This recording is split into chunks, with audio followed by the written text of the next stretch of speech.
All right, I'm going to go over the homework from day one. Now, just so you know, the purpose of this task is to show you the proper notation that we're going to be using throughout the year. It wasn't to see who already has all of these skills right off the bat and to kind of place you on a totem pole of who's better and who's worse. It's simply to make sure that at the end of this week, you're able to carry these, learn these skills and carry them on throughout the year. So notation is quite important for me. Communication is a big part of mathematics. If you could do the math but you can't communicate it to anyone, you're not as useful as someone who could communicate it very well. And people need to specifically see, correct form so that they understand exactly what you're trying to say. All right, so let's just start off. Domain. I'm going to write, before I even start with this, the actual task, I'm just going to take the space here and write what each of these things means. Okay, so domain, in my mind, I would say, kind of a Porto definition would be, if I were to fill out a table of values for this equation or for this graph, which is the same thing, what values of x can I actually put into this table that would yield some value of y, that would give me a point on this curve? Right? So if I can put the value of x in there and get some y value as an answer, then that is in the domain. So the domain is the set of x values that I can plug in to that equation and get an answer. All right, normally this would be a time to give you a bunch of examples of what that means, but hopefully it's okay. I'm going to try something new. I'm going to go straight to range. I'm going to go through all the definitions and then I'll go back to the top and give you examples of what each one of these things mean. So range is similar to domain. So domain is just like, hey, what x value can I plug in just to get an answer? Range is if I did a table of values and I plugged in every single possible x value, which y values would show up. Now keep in mind there are infinite number of x values, so please don't do all infinite of them. That's going to take up too many resources, especially time. But just imagine all the different x values that you could possibly plug in to these equations that would actually give you a value. For example, you can't plug in 0 to this equation, so that's out, but I could plug in a negative and I could plug in a positive. Here I can plug in anything I want. Here I can't plug a negative in because you can't take the square root of a negative number and get an answer. So all these different things to consider, right? But for the range, it's like when I plug in every possible x, after I plug it all in, which y values will actually come out, right? So the Porto definition is the set of y values, or the set of outputs that I could possibly get when plugging in any possible x value. Now there's actually two things that you guys need to learn here. Number one is understanding what range means and what domain means. But number two is, once you understand and you could list them to me, you can list all the numbers, how do you write it in the correct form so that what you're saying is actually what the reader is going to read? And I'll teach you both of those and I'll give you examples. But so remember, it's really important that you write it properly and you understand what these things mean. All right, let's go to the next thing, intervals of increase. Now imagine that you go to each graph and you go as far to the left as you can. You just keep going left, left, left, left, left, left, all the way to negative infinity, which is quite far. And you have to imagine where this line would be. So in this case, if I stay on the line and I go left, left, left, left, left, left, I'll end up real low down here. Okay. And now, as I'm going to the right, what's happening? If I follow that line, I just keep my finger on the line while I'm going from negative infinity, which is way to the left, all the way to the right. So I'm just following this line. The question is, am I going upward, downward, or neither? Am I going up the whole time? Am I going down the whole time? Am I sometimes going up and sometimes going down? Sometimes going up, sometimes going down? Or am I just staying straight across? Those are the three different possible things. Well, anytime you're moving across, straight across, then you are not increasing and you are not decreasing. Anytime your finger is going upward, you are increasing. And every time your finger is going downward, you are decreasing. Now, this only applies if you're going from negative infinity to positive infinity. You are not allowed to go the other way around. Like I can see someone making the mistake of saying, oh, this is decreasing when they're going from right to left. Well, yeah, if you're going from right to left. But for these two, it's really, really important that you go from left to right. So watch, I'm going to go from left to right on this one. So I have to imagine negative infinity is really, really, really high. It doesn't all of a sudden go, start from down here and go up and then back down for this y equals x squared, or g of x equals x squared. And you can prove that by plugging in a really large negative number for x, and you'll see that you'll get a really large positive number. And the more negative you go, the higher it gets. So it starts really, really high. I have to start at the left. And, well, as I go follow this line, it looks like my hand is going downward. But then all of a sudden I get to here, and yep, it ends up going upward. So upward is increasing, downward is decreasing. Now the way you list this is you just tell me the x value. We ignore the y value. The y value just tells me if it's going up or down. It's the x value that I want to list. Right? So what are the x values when this thing is decreasing? Well, x is negative infinity, and then so it would be way up here, negative infinity, negative 1,000, negative 100, negative 10, negative 5, 4, 3, 2, 1, 0. Now all of a sudden, 1, 2, 3, 4, 5, 6, 7, 8, 9. So decreasing all the way until x is 0. Now remember, we're only talking about the x value. And increasing after x is 0. So we're listing only the x value here. But we are considering the y value because that's what determines how high you are. Right? So it's like we're using that y value to decide if it's going down or up. But then when we tell you when it's going up or down, we're only telling you the x value. All right, so here, look at if I'm now doing this one over here, but I'm going farther to the left because we all know that this continues way over here. Now, this looks like it's going in a straight line across here, but it's actually getting lower and lower and lower and lower, just tiny bit lower each time.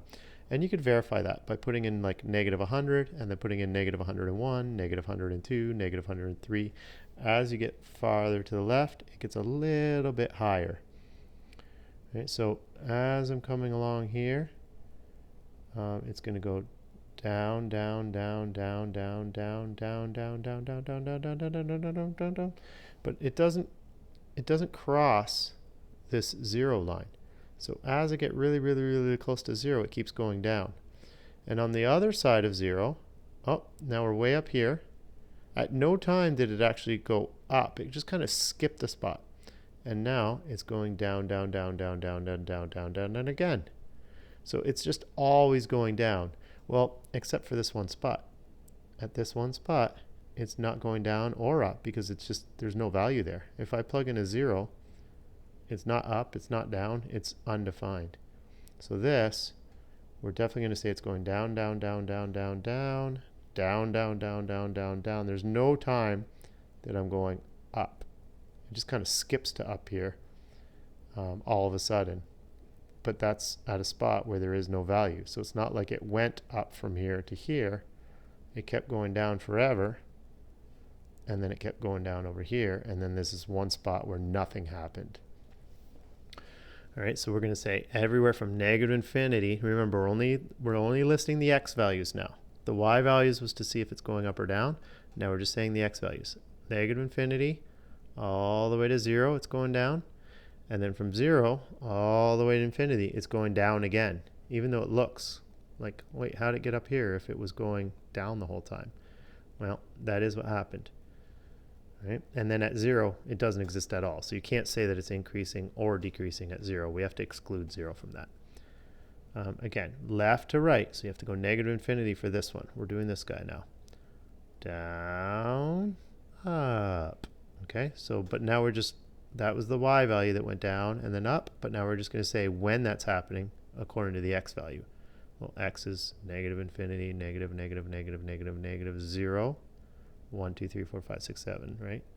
And so it's going down until it gets to 0, and then it's going up. Over here, well, to the left in the negatives, well, it's not going up or down. It doesn't even exist. It's just going, starting from 0, it's going up, and it's going to keep going up. And if you put a higher and higher number in for x, the square root of x will keep getting higher and higher as well. It won't ever level off, because whenever you put a higher number in for x, its square root is always higher than the one before. Okay, so here again, as low as you put x, so you could put x as negative infinity, this is just going to be 1 over 2 to the power of infinity if you remember your exponentials. So it'll never go negative. It'll always get closer and closer to 0 as it goes to the left. So when you start at the left, which is what we have to do for these two things, all the way from negative infinity all the way to positive infinity, it is rising. So it's constantly increasing. This one's a weird one. If you go to negative infinity, it's going like up, down, up, down, up, down. So you have to kind of say, hey, where is this increasing? Well, it's increasing from here to here, and then it's decreasing from here to here, and then increasing from here to here, and then decreasing. That's a notation that's going to be new for you guys, and I'm going to show you how to do that soon. That's a lot of talking, but that's the way I'm thinking, and hopefully that'll help at least a few of you.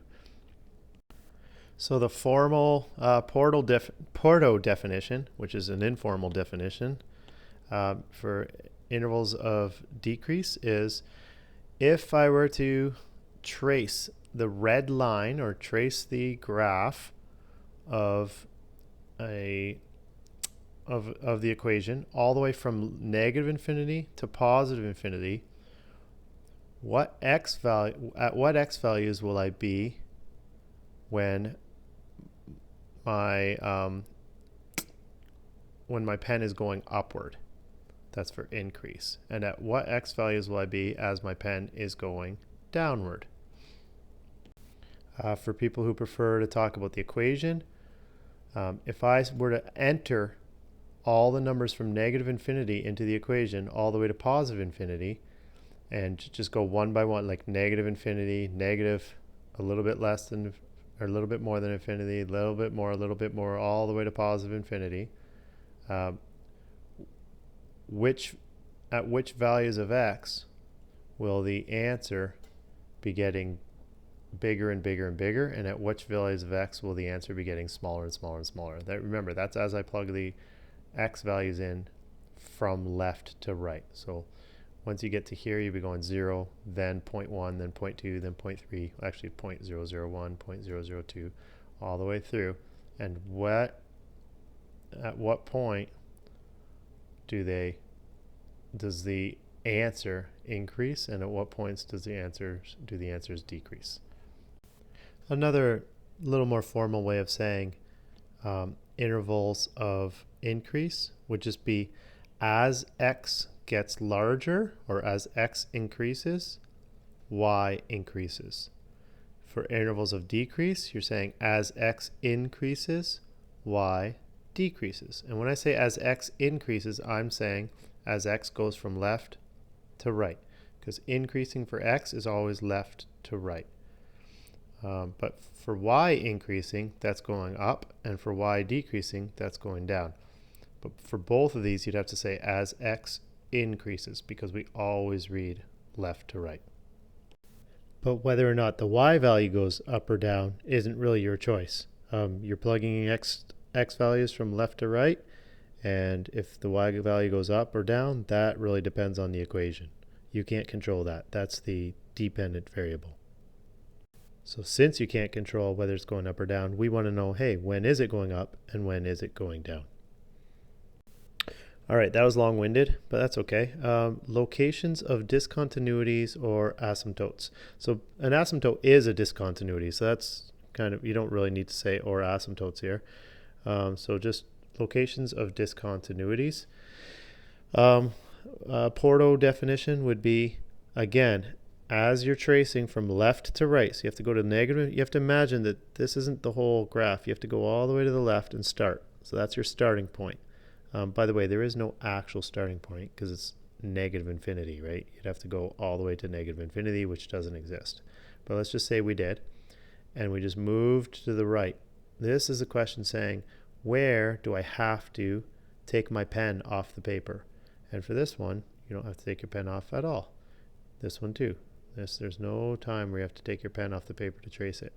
But for this one, I'm talking about this one here, I just go way to the left to, so it's going to be fine, fine, fine, fine, fine, fine, fine, but it doesn't join up with over here. And it's always the x value that we're coding. So what is the x value that we're at when we have to take our finger off the page, or when we have to take our pen off of the page? It's when x is 0. Then you go here, and then you're fine for the rest. Over here, it looks like, hey, there's something funny happening at x equals 0, but I never had to take my finger off the page, or I never have to take my pen off the page, so there is no discontinuity. We're good to go.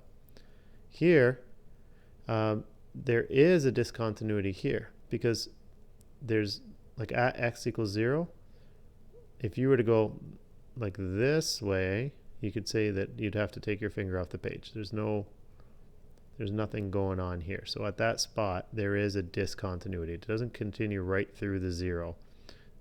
Even from left to right, it doesn't continue through this 0 because it just doesn't exist over here. So starting here, it's continuous all the way to the right, but on the left, you can't, there's no line to trace. So this is a discontinuity. Over here, like we go all the way up, there's no time where I ever have to take my pen off the paper. No discontinuities. We're good to go. Same with the sign. You're going up, down, up, down, up, down, up, down, but you could always keep your pen on the paper. No discontinuities. All right, I don't think zeros is anything new for anyone, so I don't think there'll be much trouble, but basically I could say it in two ways. When tracing the graph all the way from negative infinity to positive infinity, where will your pen cross the x-axis? So right here, or touch the x-axis, I should say, because it doesn't cross here, but it does touch. Here, it never does touch. It gets really, really close. It goes off to infinity, negative infinity here, comes from positive infinity. It gets really, really close. It never does touch, so there is none there. Here, it touches when x is 0. Here, it touches when x is 0. Here, it never does touch. It gets really close, never touches. And here, it touches in a bunch of different places, and when we actually write the answer, you'll see how to do that. In terms of the equation, we're really saying what x value can I plug in to get a y value of 0. Right, so here, if I plug in a 0, I'm going to get 0 squared, which is 0. For here, there's no thing that's ever going to get 0. 1 over, it doesn't matter what you put down here, it'll never equal 0. It's always 1 over something. There's no number that you can put in that will give you 0. Here, yeah, the absolute value of 0 is the thing that'll give you 0. Here, yep, the square root of 0 gives you 0. Here, nope, there's nothing that you could raise 2 to the power of to get 0. Right? Even 2 to the 0 gives you 1. 2 to the negative 5 will give you like a 1 over 32. And so you never do get 0. Here, yeah, there are tons of things that will give you 0. The sign of 0 is 0. The sign of 180 is 0. The sign of 360 is 0. Lots of different zeros. The y-intercept is definitely the easiest of all of them. The question is, when I plug x equals 0 into the equation, what does y equal? All right, symmetry. We're only going to look at two types of symmetry for this course because they're the only two we really investigate in this course. One of them is even symmetry, and the other one is called odd symmetry. And I will get to why it would be called even and odd symmetry, or you might even actually be able to figure it out as we go along, especially since we're going to be studying polynomials pretty soon. But even symmetry just means that if I were to take a piece of paper and fold it at the y-axis, like fold it along the y-axis, so the right-hand side flips over to the left-hand side, will this red part perfectly cover this red part? And so in this case here, let me just draw a little bit here. If I were to fold this paper like that, will this red line would kind of go like this. And you can see that it's not going to be on top of this red line here. So that is not an even symmetry. Whereas over here, if I were to go to the y-axis, so it's all about the y-axis, flipping it, that paper. And if I were to fold that paper, like take this side of the paper and fold it over to here, yeah, this would actually fold perfectly back on to the left side. That is even symmetry. Let's see if I fold this one. Well, when you fold it left and right, the height doesn't change. So this would still be up here. It would just look like this. But it's not exact on top of this one, so no, not an even symmetry. This one, I think you can see, if I folded it, yeah, it would actually, this would fold over to here, this would fold over to here. Yep, it would be perfect even symmetry. Here, if I fold it, well, no, like, I mean, there's nothing over on the left, and now there would be something on the left. So it's definitely not, and this would be gone. So no, that's not even symmetry. Here, if I were to flip it, well, this, when it flips over to here, would go like this, right? And this side would flip to the other side, right? That would go like that, but no, that changes the graph, right? So it would go from upward to downward if I were to flip it. What about here? Let's see, if this part right here flipped, well, then it would just be like this, but this part is down, so no, not even symmetry. Now for this one, I definitely want a formal definition so that when we get into functions, you can understand a little bit better of what creates an even function. But what we're saying here is, let's just say I plug in a 4 here. And if 4 would give me 16. So the point 1, 2, 3, 4, comma 16 is on that curve, right? Well, what if I plug in a negative 4? Well, negative 4, 16 is what you would get. Negative 4 squared is also 16. So it didn't make a difference. That means when I go to 1, 2, 3, 4, I get 16. And when I go to negative 1, negative 2, negative 3, negative 4, I get 16. Which means that this guy and this guy are both at 16, which means if I fold the paper, this one will fold onto that one, right? Any number I put in for x, let's say I put in 2. Well, 2 squared is 1, 2, 3, 4. And over here, negative 2, well, negative 2 squared is also 1, 2, 3, 4, which means when I fold this paper, the 2 goes over to the negative 2, and it'll still be at the same spot. So what we're saying is if I could plug in, for every x that I could plug in, if I could also plug in the negative of that x and get the same answer every single time, then we have an even function. So you can see why x squared would do that. Because if I plug in a 9 and a negative 9, 9 is way over here and up at 81. Negative 9 is over here and up at 81. Of course, they're both going to be the same answer, because when you square a negative or a positive, it works out to the same thing. Not so here, right? If I plug in a 50, well, the answer is going to be 50. But if I plug in negative 50, the answer won't be 50. It'll be negative 50. So it is not an even function. Same thing here. If I plug in a 5, I'll get 1/5. But if I plug in a negative 5, I'll get negative 1/5. Different, not an even function. Here, if I plug in a 5, well, the absolute value of 5 is just 5. If I plug in a negative 5, the absolute value of negative 5 is also 5. And that works for every single number. So yes, if I plug in a 1, 2, 3, 4, I get 4. But if I plug in a negative 1, 2, 3, 4, I also get positive 4. So this is an even function, right? And that goes along. If I plug in a 9 here, I get 3. But if I plug in a negative 9, I don't get 3. I actually get nothing. It doesn't work. You can't take the square root of negative 9, not in the real number system. And this is, our graph is the real number system. So nope, that will not be even, because 3 is not equal to nothing whatsoever. 3 is only equal to 3. Here, yeah, if I plug in a 5, I'm going to get 32, but if I plug in a negative 5, I get 1 over 32, which is different. So this is not an even function.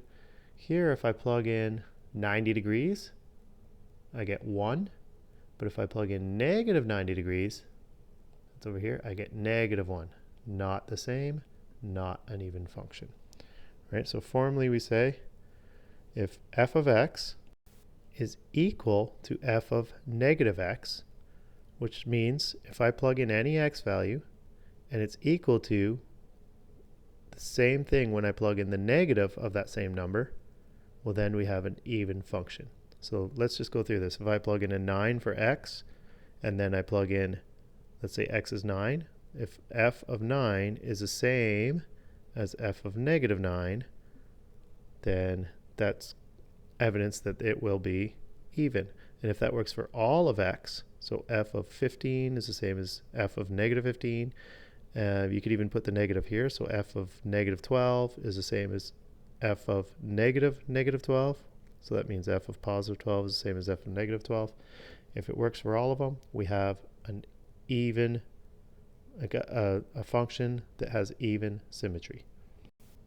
Now, odd symmetry is a bit different. Odd symmetry is saying if I were to take a paper and just rotate it around 180 degrees.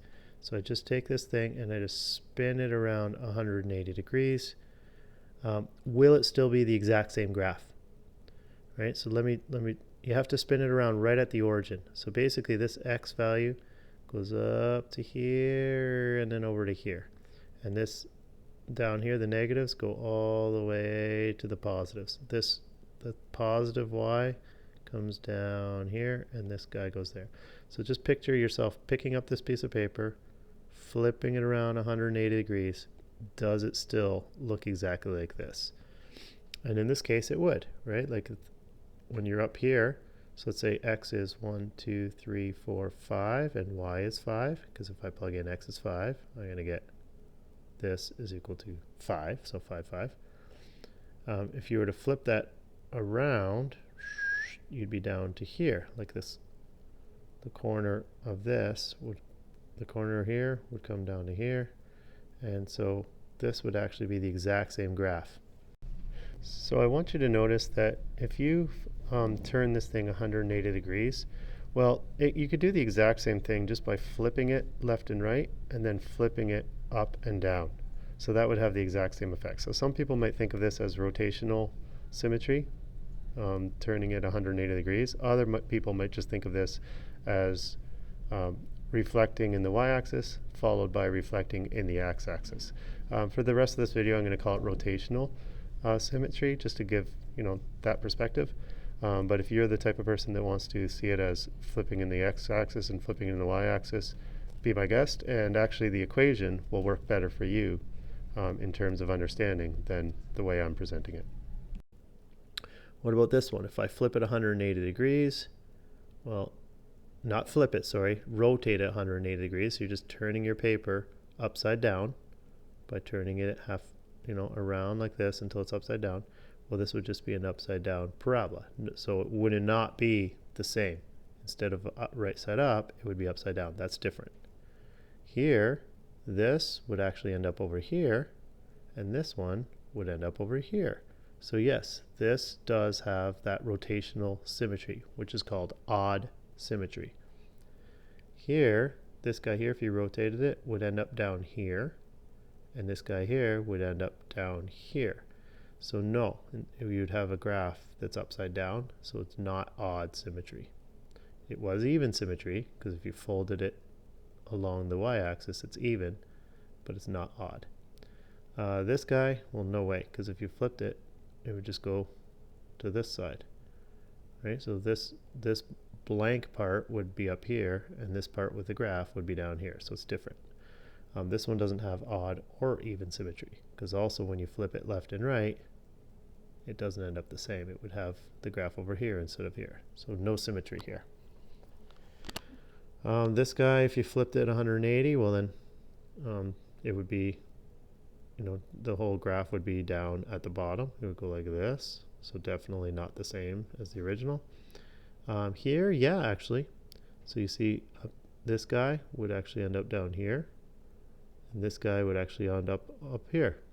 Right here would end up over to here, and the one up here would end up there. So if I flip this page, if I just turned it 180 degrees, this whole sine curve would look exactly the same. Nothing would change. So this, yes, has odd symmetry. Keep in mind that it doesn't have even symmetry, because if I flip it, if I were to just reflect it in the y-axis, it would be different. Okay, but it does have odd symmetry, because if I rotate it 180 degrees, this part here would just be down here, and this part here would be up there, and it would look exactly the same. So yes to odd symmetry. This one might seem a little bit more funky. What are we saying exactly for odd symmetry? We're saying, let's take this guy as an example. So when x is 1, 2, 3, h of 3 is equal to 1/3. But if you were to flip it 180 degrees, you have to hope that negative 1, 2, 3 is equal to negative 1/3. And that's true. H of negative 3 is negative 1/3. So when you rotate 180 degrees, the positive x that you used to have, the value there has to go to the same value but negative, right? And the negative would be the same except positive. So let's look over here. This is an odd function right here. So let's say x is 140 degrees. That's my value. Well, when x is negative 140 degrees, it's the same value but negative. Down here, x is, let's see, we got 90, 180, 270 degrees. Well, at negative 270 degrees, it's the exact same. Here you got negative 1. Over here you'd have positive 1. So when you put in the negative x, you're still going to get the same answer, except it'll be the negative. So how can I say that formally? If f of x is not equal to f of negative x, but it is the negative of that. So if f of x is equal to the negative of f of negative x, then f of x is an odd function. So I know I'm very wordy in this video, but I know this is new enough to you guys that it might benefit you for me to talk about this a little bit more. F of x, basically we're saying, is the function. And what I'm saying is x is just any number that I want to plug into this. So f of, let's say 4, for this one, I'm saying, what do I get if I plug in x is 4? Well, here you're just going to get 4. For this one, you're going to get 16. For this one, you're going to get 1 over 4. For this, you're going to get the absolute value of 4, square root of 4, 2 to the power of 4, sine of 4. Right? Now I'm saying we're going to keep x 4. If you take that same function, except instead of plugging in a 4, you plug in negative 4, and the answer is not equal, but the negative of that answer is equal, well then you have an odd function, right? So that's how you read this. You're saying if you take that x value, you make it negative and you plug it in, and then you take that answer and make that negative, if that equals your original, then this must be an odd function. Now what does that mean exactly? You take some number, let's say x is 3, and you plug it in, and the answer is 1/3. That's for this. So you're going to keep x as 3, and you see what happens here. Now we're saying we're not plugging in 3, we're plugging in negative 3. Right? So if x is 3, we get 1/3. But if x is 3, here you get f of negative 3, which means you have to plug in a negative 3. Well, if you plug in a negative 3, you get 1 over negative 3, you get negative 1/3. So when you plug in a 3, you get 1/3. When you plug in a negative 3, you get negative 1/3, right? And then negative of that answer Well, what's the negative of negative 1/3? It's positive 1/3. Okay, so right on this side, if you plug in a 3, you're just going to get 1/3. On this side, if you plug in a 3, you're going to get f of negative 3, which is negative 1/3. You get the negative of negative 1/3. You get positive 1/3. So positive 1/3 on the left, positive 1/3 on the right. They're the same. That means this is an odd function. So what we're saying is if I plug in a positive number here, and I plug in a negative, like the negative of that, so the negative 3, and my answer is the negative of the of this answer, then when I rotate it 180 degrees, it will match up. Right? I know that's a lot to take in. You may want to rewind this video and watch it a few times and see if you can catch on. If not, I can give you some one-on-one time, but it is important to get that. I will tell you that if you have an equation like f of x equals 6x to the 8 plus 2x to the 6 plus 4x to the 4 plus 9x squared plus 3. Notice that all the exponents I made even numbers. That will be an even function. Now, I'm not going to tell you why. I'm going to leave that up to you to figure out why. If you want to email me and say, hey, Porto, I figured out why, that's bonus for you. Now, if I give you a polynomial like y or f of x equals 4x cubed minus 10x to the 1 plus 7x to the 7, and I give you all odd numbered exponents, well, that will be an odd function. Again, I'm not telling you why. I want you to think that through and explain why you think that would be. And once you realize it, you'll understand why we call it even functions and odd functions. All right, finally we're on end behaviors, the last one. The end behaviors literally is talking about what happens when we're way off to the left at negative infinity and way off to the right at positive infinity. It's not talking about what happens straight up or straight down. It's talking what happens when I plug in a really, really, really low number like negative infinity, and what happens when I plug in a really, really high number like positive infinity. But when I say really, really low negative infinity, I mean what happens if I keep plugging in lower and lower and lower and lower and lower numbers? Will that y value be going up and up and up and up and up, or will it be going down and down and down and down and down? And if it does go up or down, is it approaching a certain number? Like, is it getting closer and closer to the number 2, or is it getting closer and closer to infinity, or closer and closer to negative infinity? All right, so let's kind of go over these examples here. If I were to go, now here I'm at x is 0 right now. If I were to keep going to the left, farther and farther and farther and farther to the left, and just kept going, is this getting higher and higher and higher and higher, or lower and lower and lower and lower? All right, and this time we're not reading left to right. We're just starting at x is 0, and we're going all the way down until we get to infinity. As we get really, really close to infinity, which is never a number, but as we keep going to the left as far as we can, what is going to happen to the height of this graph? And in this case, it's going to keep going down. So it's going to actually go to negative infinity.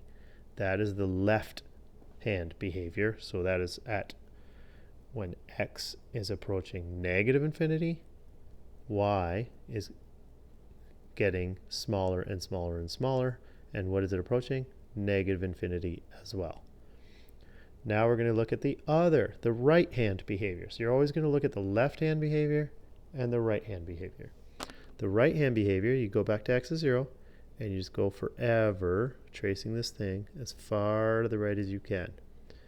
Right? And when you get all the way to the right as far as you can, are we going, what's happening to the height? Is the height getting bigger and bigger and bigger and bigger, or is it getting smaller and smaller and smaller? And if it's getting bigger and bigger, is it approaching 2? Is it approaching 9? Or is it actually approaching infinity? Up and down we're talking now. So as you keep going to the right, is it getting higher and higher up to infinity?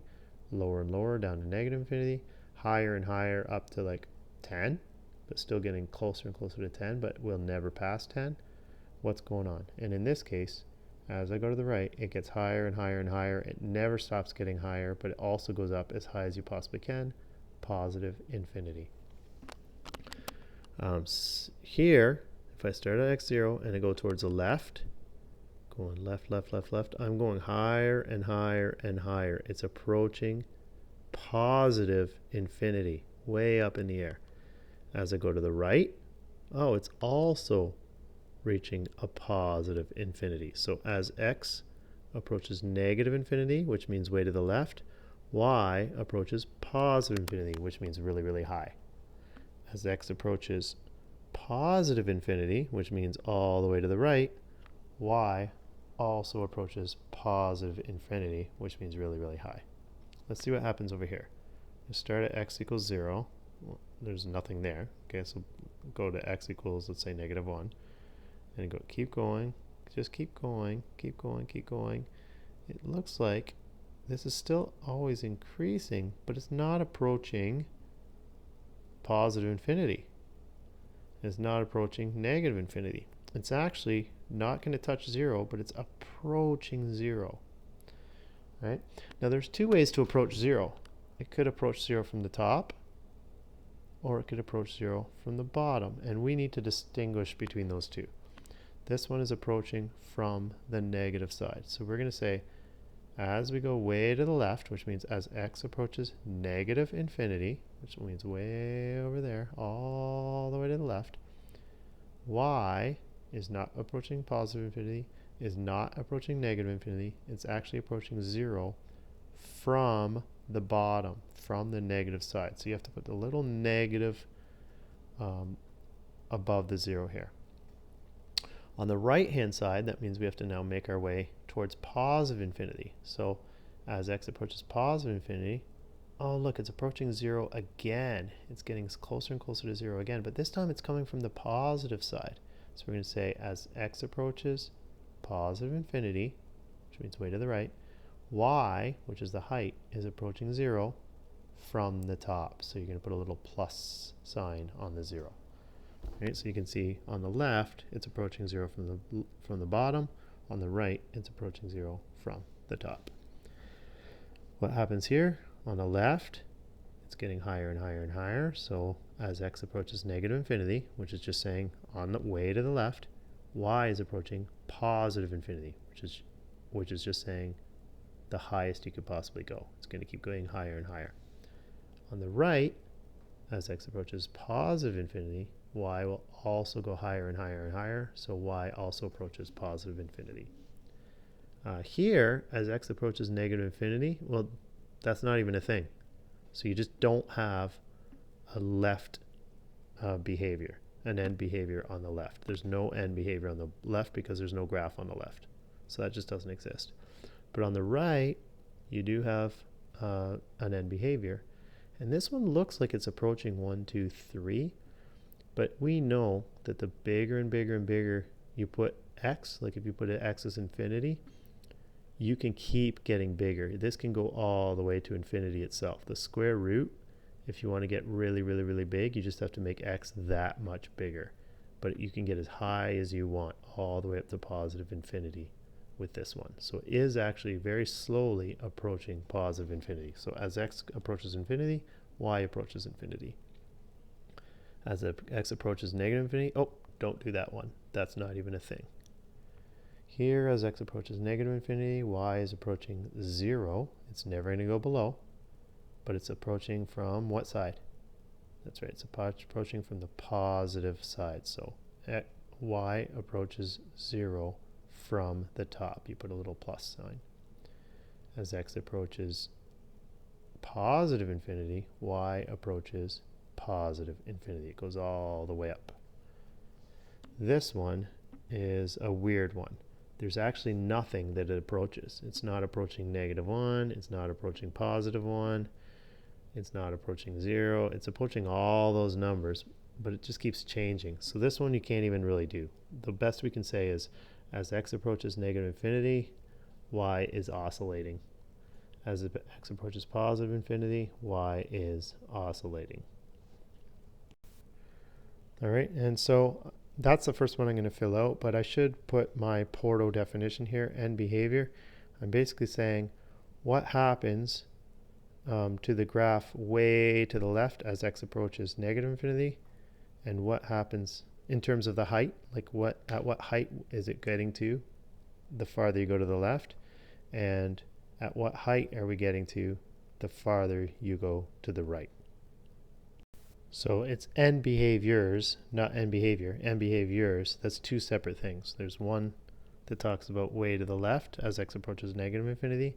There's a separate one that talks about to the right as x approaches infinity. And especially for polynomials which are coming up, this is super important because we want to just quickly look at the equation and say, oh, I know what's going to happen way to the right. I know what's going to happen way to the left. And then we could graph it in like 1 second or less. We'll be like, oh, it just goes like this. And in case you didn't hear the sound of that, it was so make sure you know that. All right, now the notation. This is the longest video probably in the world, so I should get a world record here.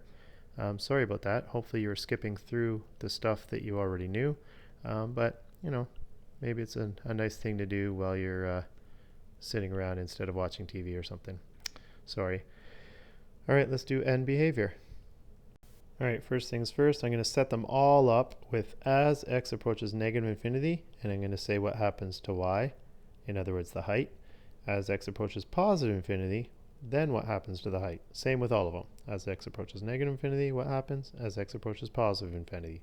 So this is the end behavior to the left, and this is the right end behavior. Left end behavior, right end behavior. All right, let's go through it. Here, as you go to the left, y gets smaller and smaller, so y approaches negative infinity. And as x approaches infinity, which is to the right, well, y just keeps bigger and bigger, getting bigger and bigger, which is positive infinity for the height.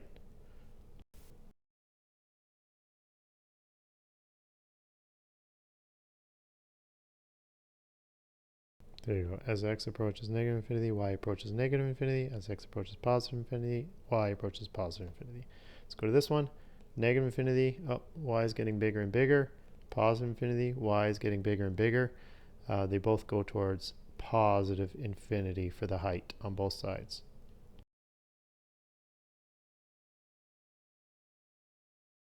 There, on the left, positive infinity. On the right, positive infinity. Right here. On the left, as you go toward, oh, it looks like y is going down to 0, but from the bottom. Here, y is going towards 0, but from the top. So it's not going all the way up, it's not going all the way down, it's just kind of leveling off and getting really, really close to the height of 0 on both ends. This one's coming from the bottom, this one's coming from the top.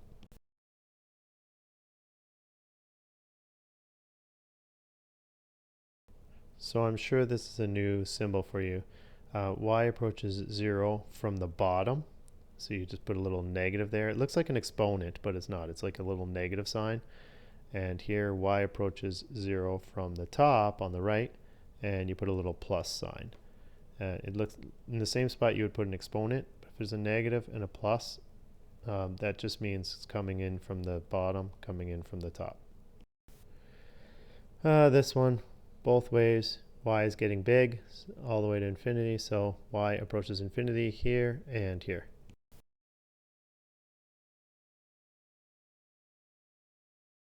Here on the right hand side, y is going up to infinity, even though it's going pretty slowly.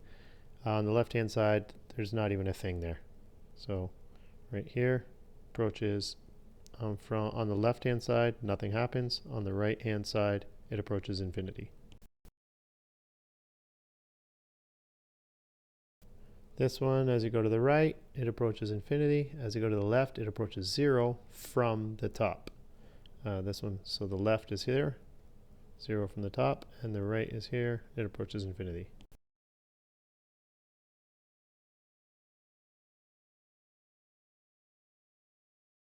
And like I said, there's no real clean way to say this one. It just oscillates on the left and oscillates on the right.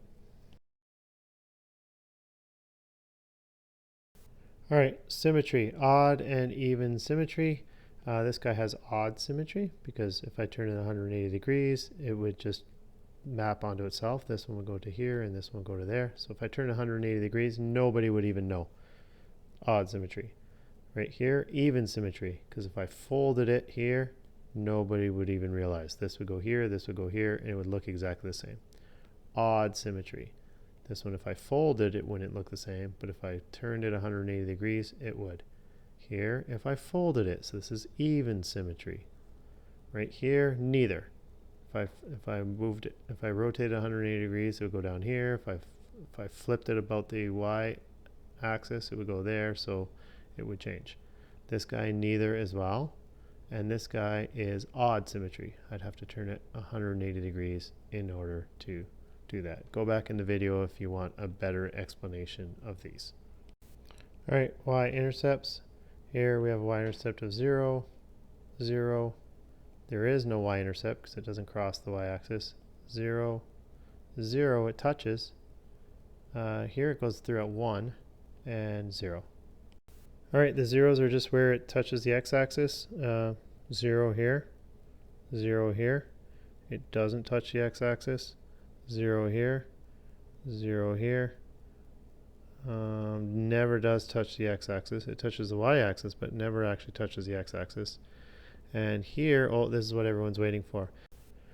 You got 0, you got 180, you got 360, and you got every 180 from there on in, and backwards every 180 as well. Probably the best way to do this is just say 180 times n, where n belongs to the set of integers. The set of integers is, like the symbol for that is a capital Z, and it just means all the numbers 0, 1, 2, 3, 4, 5, 6, 7, and -1, -2, -3, -4, -5. So if n is all those numbers, well then 180 times n is 0 times 180, which is 0, 1 times 180, which is 180, 2 times 180, which is 360, 3 times 180, 4 times 180, also -1 times 180, -180, which would be another 0, -2 times 180, -360, which would be another 0. So if you, instead of saying n belongs to R, you say n belongs to Z, and now you're leaving out all the numbers except the ones that are perfect multiples of 180, which is exactly what we're trying to do. All right, let's go to discontinuities and asymptotes. Here there are none. Like if you drew this, you could go all the way from -infinity to +infinity without taking your pen off. No discontinuities. No discontinuities. Here there's a discontinuity at x equals 0, and it's actually a vertical asymptote. Vertical asymptote literally means that the graph gets closer and closer and closer to value without ever touching it. And that's what's happening at x equals 0, both on the left and on the right. Now, there is no discontinuity to the right or to the left, but actually there is a horizontal asymptote. So it doesn't, like it says asymptotes, so I guess it means horizontal asymptotes as well, even though that's not a discontinuity, which is a bit strange. It's not a discontinuity because you can keep your pen on as you're going to the right and as you're going to the left. But since you can't go past this y equals 0 without taking your pen off as you're going left to right, then this is where there's a discontinuity. So this discontinuity is a vertical asymptote. This is a horizontal asymptote, but not a discontinuity. And anyways, this horizontal asymptote is at y equals 0. That just means that it's when the height is 0. The vertical asymptote is at x equals 0. That means it's not to the left and not to the right. It's right in the middle when x is 0. Okay, no discontinuities here, no asymptotes. There's a discontinuity at x equals 0 here, and then it's fine off to the right. Here, there are no discontinuities, it's fine, but if we're going to also count horizontal asymptotes, then we should say on the left there is a horizontal asymptote at y equals 0. Sorry, not at x, at y equals 0. X equals 0 would be straight up and down. y equals 0 is left and right, this one. So the height is 0. And this one, there's no discontinuities or no asymptotes. All right, intervals of increase, you always go left to right, and this thing is going up, up, up, up, up. So interval of increase everywhere, decrease nowhere. This one, you're decreasing all the way to x is 0, and then you're increasing for the rest of the way. So anything where x is less than 0, it's decreasing. You always have to read left to right. You're not allowed to go right to left on this one.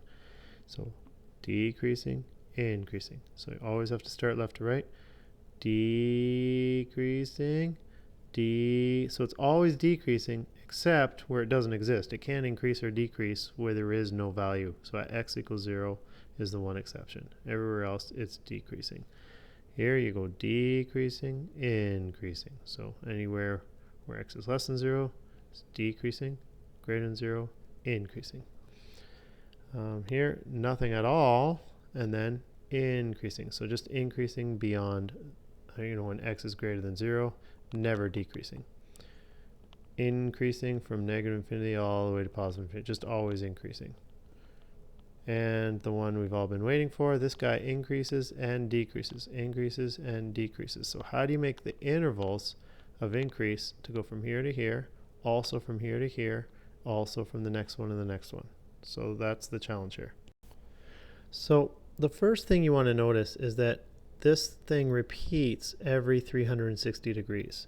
So if I just take one of the intervals, let's say negative 90 to positive 90. So this is negative 90 degrees to positive 90 degrees.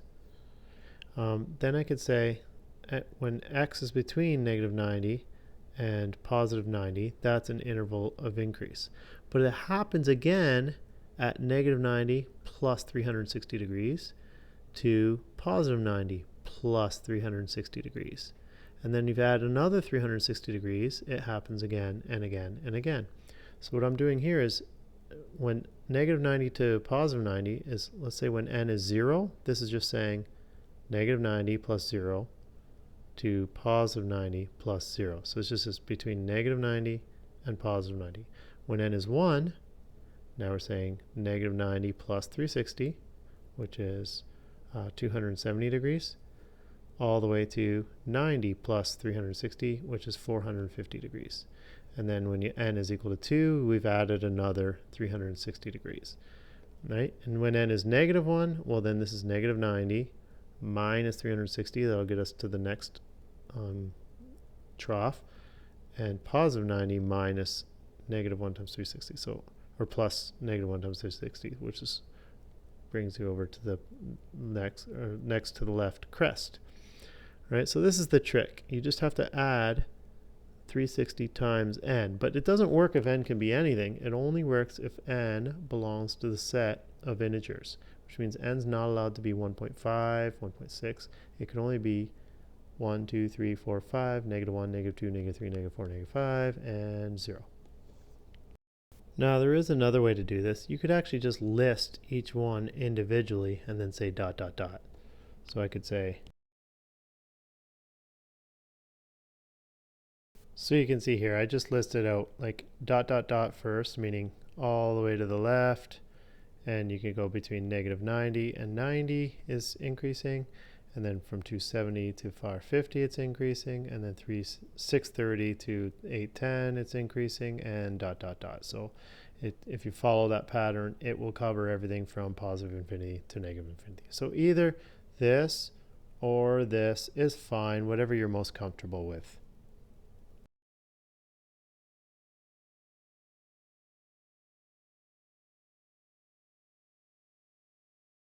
All right, now we're on range. This range, it looks like you can get, if I go, it goes all the way down to negative infinity, smoothly all the way up to positive infinity. There's no value of y that doesn't exist. Every single value of y exists. Here, the range, we got positive infinity because it goes all the way up, but it only goes down to 0. There's no negatives down here. There's nothing below the x-axis. Here, it goes from negative infinity all the way up to positive infinity, but there's no y equals 0. Here it goes all the way up, but it stops at 0. There's nothing in the negatives. Here, same thing, starts from 0, it goes all the way up to infinity. I know it goes slowly, but it does go all the way up. And there's nothing in the negatives. Same thing here, except this one's a little bit different. This one at least 0 exists. Same here, 0 exists. Same here. But this one, not even 0. So this has to be greater than 0 for the range is greater than 0. This one, the range is greater or equal. Greater or equal. And this one, the range is between -1 and +1. As you can see, this never goes below -1 and it never goes above +1. Well, we're in the home stretch. Domain. The domain now is just how far left and right it goes. In other words, what x values exist. All the way to the left, all the way to the right. This is x belongs to R, so everything. Here, it goes all the way to the left, all the way to the right. No breaks or anything like that, so x belongs to R. Here it goes all the way to the left. There's one little spot. X isn't allowed to be 0, then it goes all the way to the right. So x can't be 0. Everywhere else, there's something. Here, all the way left, all the way to the right, everywhere. Here, there's nothing on the left, but from x equals 0 all the way out, it exists. So x is greater or equal to 0. Nothing to the left. Here, all the way to the left, all the way to the right, so x belongs to R. And here, all the way to the left, all the way to the right. These are continuous, x belongs to R.